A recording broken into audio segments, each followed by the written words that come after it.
Okay, for my three drawings, the first one is speaker perception. This is a little to-do list of what a lot of people are focusing on, or they should be doing, or they should be reminding themselves during their speech. A lot of them should be self-explanatory, like obviously breathing, looking up, practicing, being prepared, standing with a good posture. The last one, hope for the best, is like, you gotta just keep that positive attitude. Obviously, you're not gonna beat down on yourself before your speech, or at least you shouldn't be. So, making sure we're positive. The only one that's different is the one with those two stars next to them, actually focusing on the speech.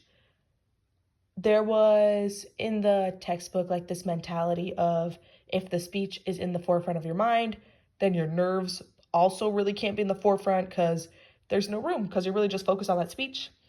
A lot of people tend to worry about the delivery of their speech over the content, when really, if you're trying to make a point across or trying to get the audience to think or believe something, the delivery should come pretty naturally because we talk to people every single day.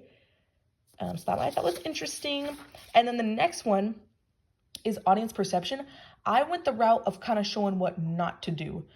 So the girl on stage, she's very timid, not very confident, doesn't really know what she's doing. And obviously the audience, they can tell. The one that says that she's biased and she's a liar, those are to emphasize the point that obviously bias and non-factual statements don't really have a place in the public speaking world.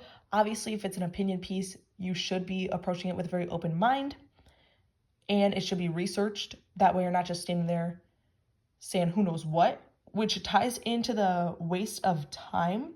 We want not only the speaker to know the goal of their speech, but also the audience to know the goal and to feel like very conveyed and not that they're just listening for absolutely no reason.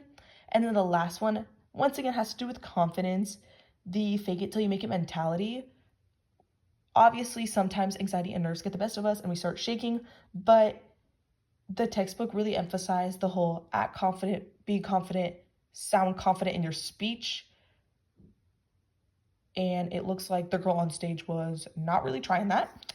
And then this last one was an example and also just kind of a quote that we hear often, but I wanted to point out how it ties into our specific age group because we're kind of at like the teenager / adult age where everyone has a really big fear of judgment.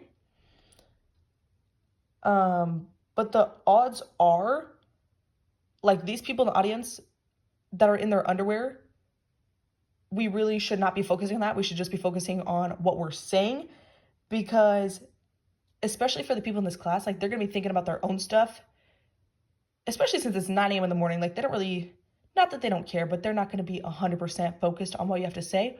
Or if they are, that means that they're actually listening, which is what we want from an audience. So it really should be a win-win, and you shouldn't have to picture anyone naked because that's really weird, and we should just give the speech. So